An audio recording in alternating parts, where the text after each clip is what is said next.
Good morning. My name is DeRiggi-Whiton, and I'm the Minority Leader for the Nassau County Legislature. I've been an elected official for 14 years, and in the entire time I served in the Minority Caucus, and it has never been like it is today.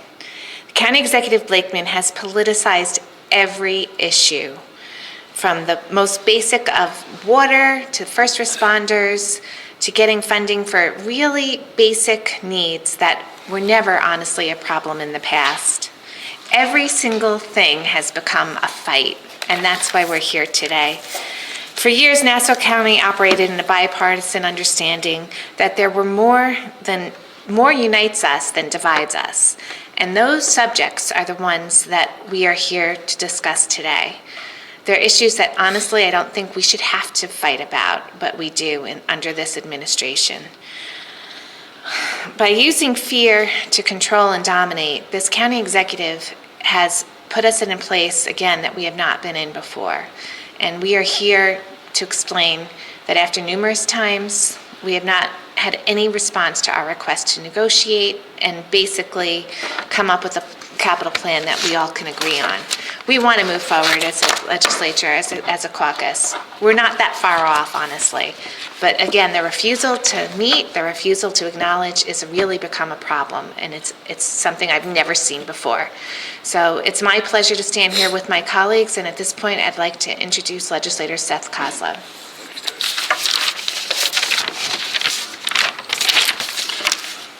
Good morning, everybody. I'm Seth Kozlow. I represent the 5th Legislative District. Over $1 million in funding requests for first responders has been ignored.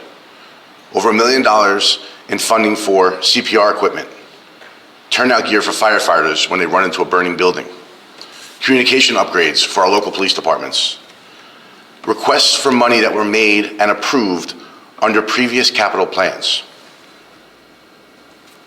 These are requests that we have made that have been ignored. It's a blatant political bias. Going back to 2023, there's been $2.5 million in funding sent to Republican districts.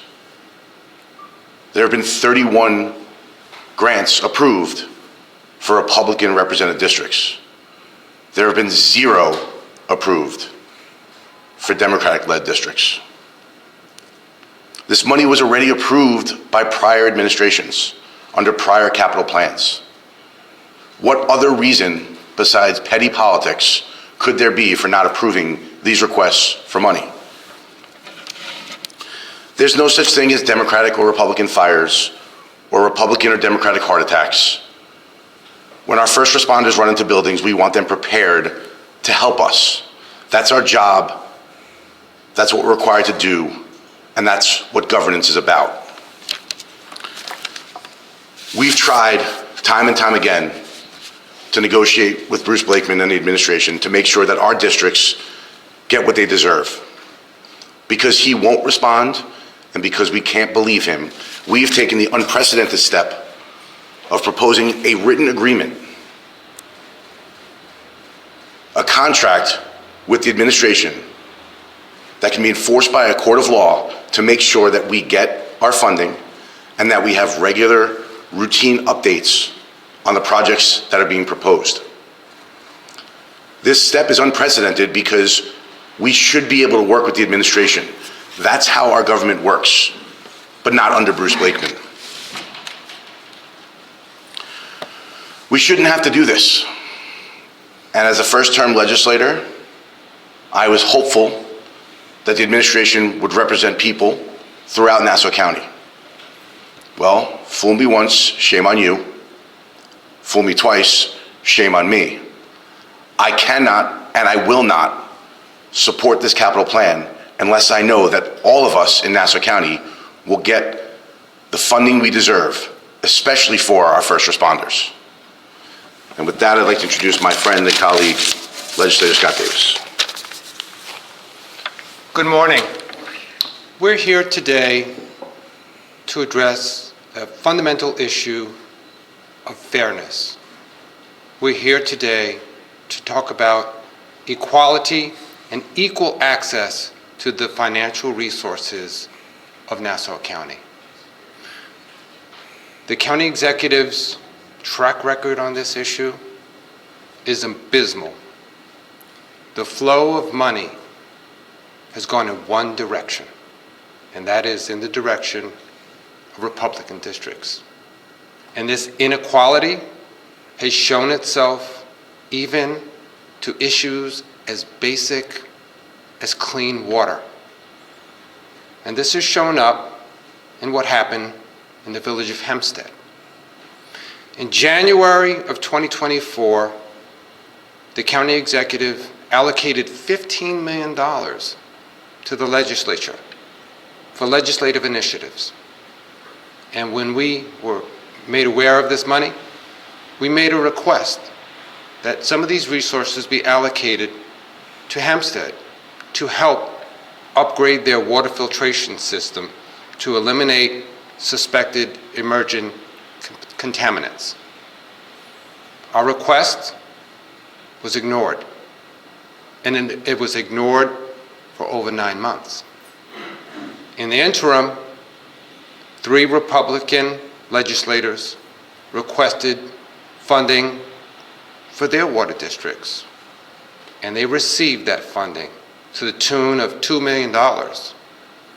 And one of those districts received $1 million for the very same issue that presented itself in Hempstead. This is fundamentally unfair. Now, eventually we did get this money, and it wasn't because the county executive had an epiphany. It was because the county executive needed us. He needed us to vote. He needed our vote to borrow money for the county. And we indicated to him that we weren't going to give him our vote unless and until we received our fair share of that $15 million, and we could use that money in part to help Hempstead. The county executive track record is not anything that we can trust. Whether it's the $15 million for the legislative initiatives or the 31 projects authorized for the Republicans to 0 for the Democrats, which brings us to why we're here today, and that's for the capital plan. And we want to make sure that our residents and all the residents of Nassau County receive their fair share of those resources. And we cannot trust this county executive, and that's why we have taken the actions that we have today. And we will surely sign on to any capital plan once we get those assurances and we get it in writing. That's what all the residents of Nassau County deserve. Thank you. At this time, I would like to introduce you to our newest legislator and volunteer firefighter, Olena Nix. Good morning. As a volunteer firefighter for the Union Dells Fire Department for over 14 years, I can tell you that there is a code amongst us. An attack on one is an attack on all of us, and that is what's happening here. Withholding funds for basic equipment like turnout gear and SCBAs means putting the lives of our first responders at risk, and it is absolutely unacceptable. First responders know what's going on here, our firefighters, our EMS personnel. It's political, and it really shouldn't be. If we can't put our first responders first, then what are we doing? But we will continue to stand in unison for this fight. And it's really unfortunate that despite the calls and the outreach to speak with the county executive, he refuses to meet with us. Until he comes back to the table with what our first responders need, not want, but absolutely need, we will continue to stand in this fight. Thank you. Any questions? So what would it take for you guys to vote for bonding? Just this, or is there anything else? So, you want? So our concern is that it's a track record of just broken promises. Our concern is that we have no guarantees of getting any of our projects done. We need assurances, and that's why we have this. We need assurances to make sure that we can enforce any promises he makes to get these projects done. We want our first responders funded. We want our projects funded. We want to make sure we're getting our fair share that the county's supposed to provide. And if he's willing to sign off on this, then we're prepared to move forward with the capital plan. Can I just say Based one on more the track record, we're just completely distrustful. thing? Right. So he signs this legally enforceable document. You today would vote, give the supermajority for borrowing. Right, and one other thing that it mentions is that the county executive will at least let our CRPs, they're called, which are the grants for first responders, move forward.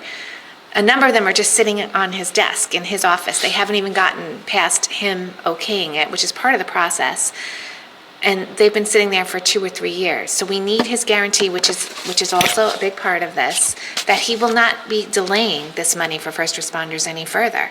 That he has to just sign them and let them go to the process. They still have to go to the comptroller's office, the clerk's office. They're not done when he signs it. But we will take the leap of faith that if he at least gets them off his desk, the county executive, that we are willing to have them go through the rest of the process, which is what's normal. That's all that we're asking for, is that he stop delaying these grants that are really needed by our first responders, as Legislator Nix mentioned. I was with them this weekend, and the firefighters do understand where the holdup is. They're held up at the county executive's desk. The capital plan itself is one that we are basically happy with. Our projects, I feel, we all went over them many times. We're really okay with them. But again, having just a list of our projects with no guarantee that they're going to move forward is just that. It's just a list. Taxpayers pay taxes in every district. They are entitled to have their roads repaired. They're entitled to have their first responders taken care of. The fact that their legislator is one party or the other should not come into play. Everyone should be treated fairly with capital plans, and first responders especially. Every road, it's just off, as everyone said, it's off limits. This should not be something that's discussed. And again, we've learned, we did it before, we bonded before, and nothing happened. Nothing was improved, nothing was passed. Everything's still sitting on Bruce Blakeman's desk. So now we are forced to the situation where we're not comfortable in giving our vote to bond without something in writing that will hold him to his promises. Again, without this document, it's just a list, and it's a list that's going nowhere, and we are not willing to take those chances anymore. I just want to chime in one more thing. Those 31 projects that were approved by the legislature, those were the only ones that were presented to the legislature. Those all came from Bruce Blakeman's office. We have already received guarantees from the Republican legislature that they will support our projects when they come through, which means the only reason they're not coming through is because Bruce Blakeman is holding them up. It's not even party politics, it's Bruce Blakeman politics. And that is dangerous for all of us. We need assurances from Bruce Blakeman so that the Republican majority in the legislature can uphold their end of the bargain as they promised to vote on our projects. And we have to force his hand, which is why we're here today. So in terms of what this is, the form that you're asking him to sign will allow him to do, what does it say? Is it illegal? It's a legally binding contract, which requires him to approve our projects, push them forward out of his office so that the remainder of the process can occur. It has to be vetted by the county attorney's office and our various agencies, and the process has to continue. The process has been stopped, completely bottlenecked in his office because of his politics and for whatever reason he doesn't want to push it for us. So we're forcing him to do it, and it also requires that we'll get regular updates on the process going forward to make sure it's not stalling again in a few months. And it's not only our CRPs for first responders, it's also addressing our capital plans, because it's important that roads, in Legislator Davis's district are addressed just as much as any other. So it addresses both of our concerns, our major concerns, which is number one, our our grants, let's call them, for first responders and other important initiatives in our districts, as well as a tracking system that we will basically be able to see where our projects are with the capital plan. Many of these projects we really support. We really want to see them move forward. But again, without his guarantee, we can bond this money and hand him the money, and we don't know what's going to happen next. We have no idea. And his history, like we said, the best teacher for the future is the past, and the history is terrible in the fact that without a written guarantee, I can almost guarantee you that nothing will happen with our projects. And the number, for everyone to be clear, is 31 for the Republicans, 0 for the Democrats. And we have submitted over 30 requests, none of which have made it past the county executive's desk. Right. Yes, quick question. So you have this list here, so the other fire departments and EMS that are quote-unquote Republican, they already got their money? Well, that's it, what Legislator Davis just said. It's not a coincidence. Like, if it was close, we wouldn't be here today.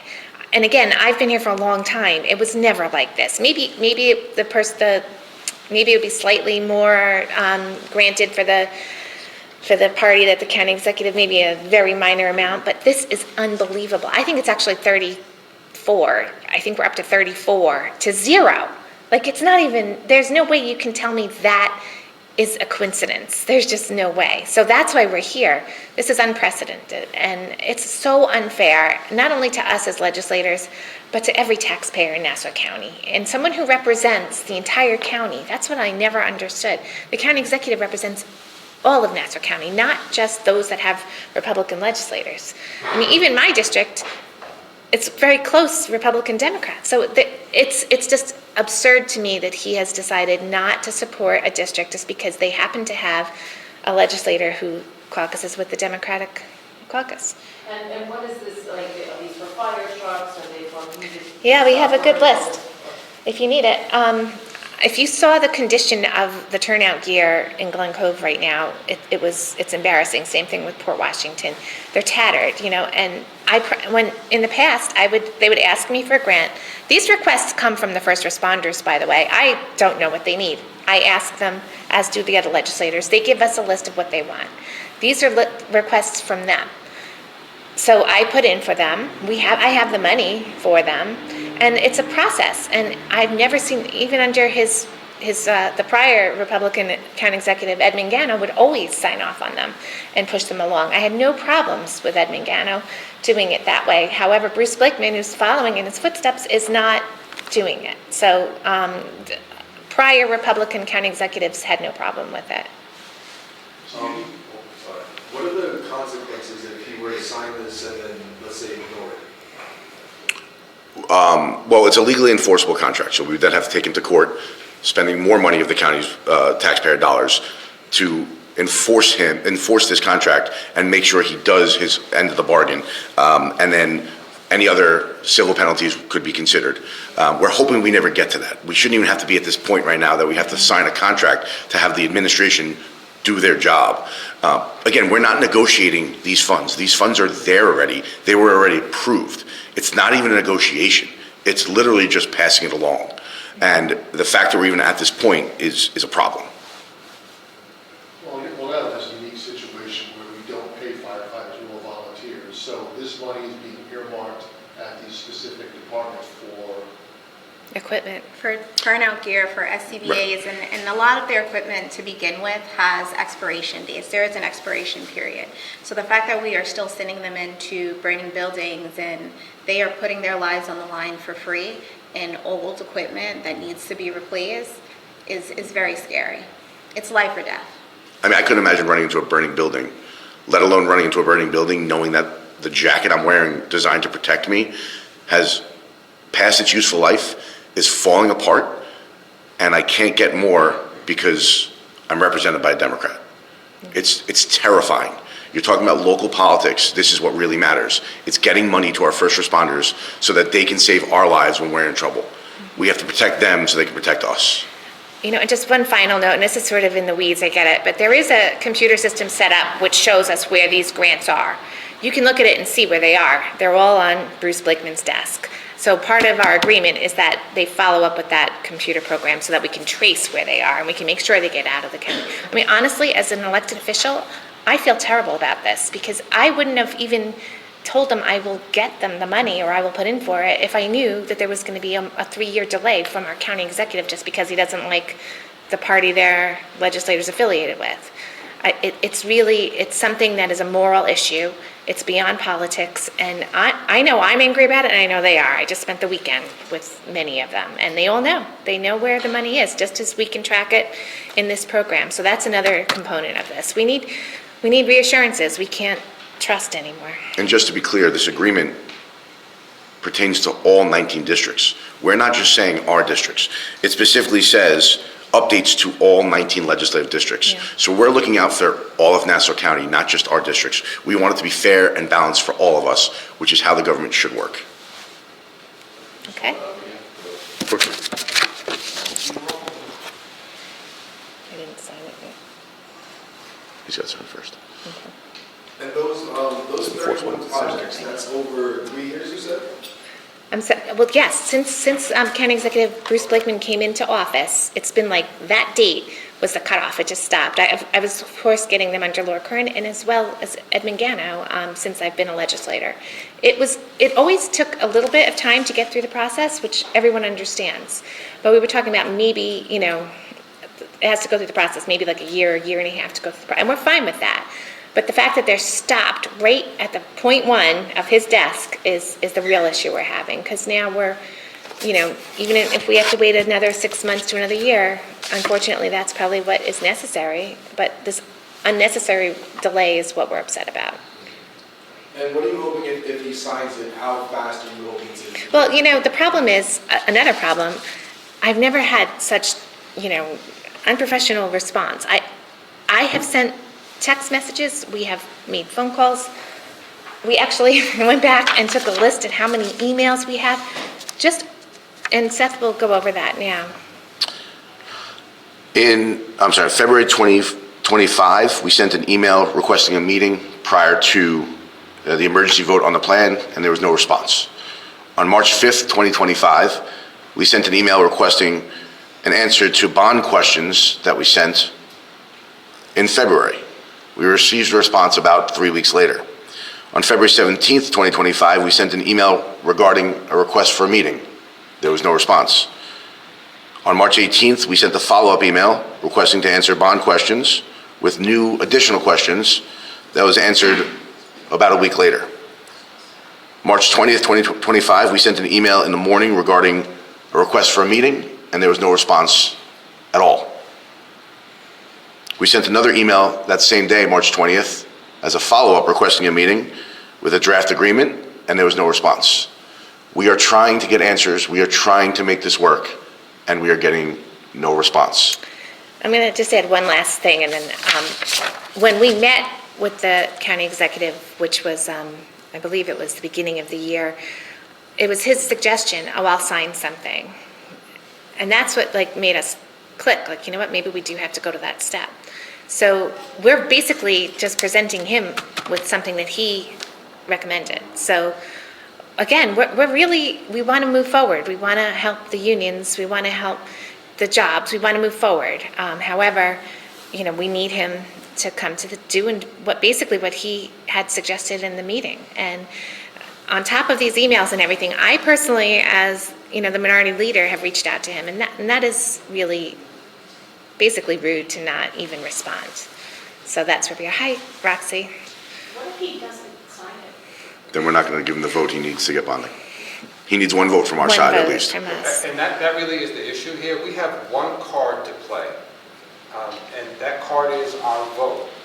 And if we don't get that vote, there is no capital plan. And if we give him that card without assurances that we're going to get our fair share of the resources, we lose.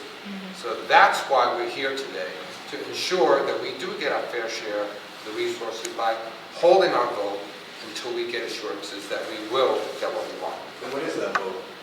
They're going to bring it up again today. And again, we're ready to move. And I just, I try to look at things objectively as an elected official. I think we all take our jobs very seriously.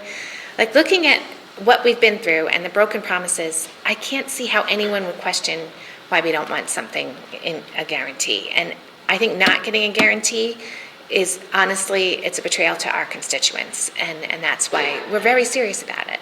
They're taxpayers just as much as those that are represented by Republican legislators. We owe it to them to make sure that they get what is entitled to them. Is there a deadline for him to sign it today? No. The vote. The vote. But yeah, we need it before the vote. And we're willing to meet if he needs to meet again. I don't know if he's here, but we're willing to talk with him on the phone or whatever it is. We want to get it done. Thanks very much.